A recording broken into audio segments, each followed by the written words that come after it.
ნაშიმშილარი 5 დღის ნაშიმშილარი ხალხი ესეთი დასისხლიანებულები რო დაგვინახეს შეიძლება გადარეულებათა ჩავთვალეს და გაახსნეს და ისევ შეგუშვეს იქ მითხრა კობა დავითაშვილმა რომ სუდალეწილია აპარატურაო და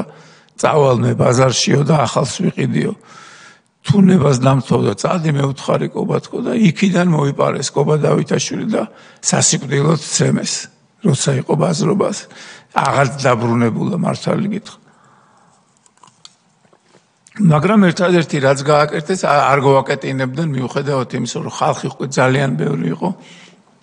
არ გვაკეტინებდნენ გზას ბევრი ხალხით მივაწექით და საბოლოო ჯამში რუსთაველიც გადავკეტეთ მაგრამ ამ მიწოვლის დროს მოხდა ისევ სერიოზული ჭხუბები და მე მეორეჯერ მოვყევი ასეთ აწიოკებაში და მეორეჯერ გავილახე ძალიან მაგრად მე დავინახე ჩემი ძმაც თავში რაღაც რკინა ჩარტყმული როგორ მოდიოდა სისხლით ფეხზე უკვე ვეღარ ვიდექი თან 5 დღის ნაშიმშილარი ვიყავი და აი ამ ცემატყეპის მერე რო ფეხზე ვეღარ ვიდექი და დავინახე რომ ფეხზე ვეღარ ვიდექი რამოდენიმე ღვთისმიერმა ადამიანმა მომკიდა ხელი მე და ჩემს ძმას და წაგვიყვანა სავანტყოფოში იმიტომ რომ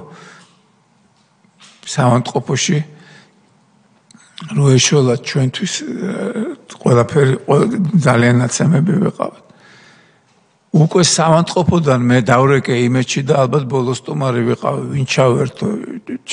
ჩამრთეს იმედში და იქ თქვი რომ ეს არის ისეთი სისასტიკე რომელიც თავის ცხოვრებაში მე არ მინახია და ყველა უნდა მოვიბილიზდეთ იმისათვის რომ დავამთავროთ ეს ხელისუფლება თქო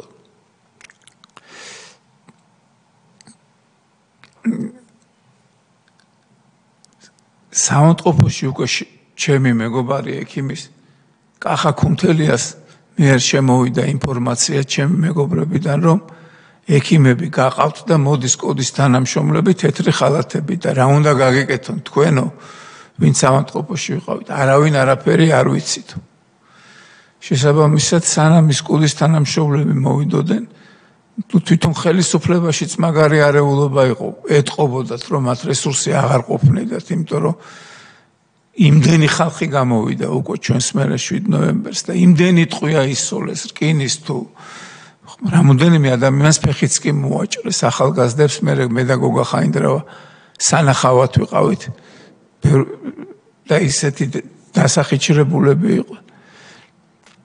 სავანტყოფოში ვიყავით და რამოდენიმე ახალგაზრდას ფეხი მოაჭრეს ჩვენ შევძელით სავანტყოფოდან გამოპარვა და დამალვა სხვადასხვა ჩვენი მეგობრების ბინებში ნუ კობა დავითაშვილის ადგილსამყოფელი გაურკვეველი იყო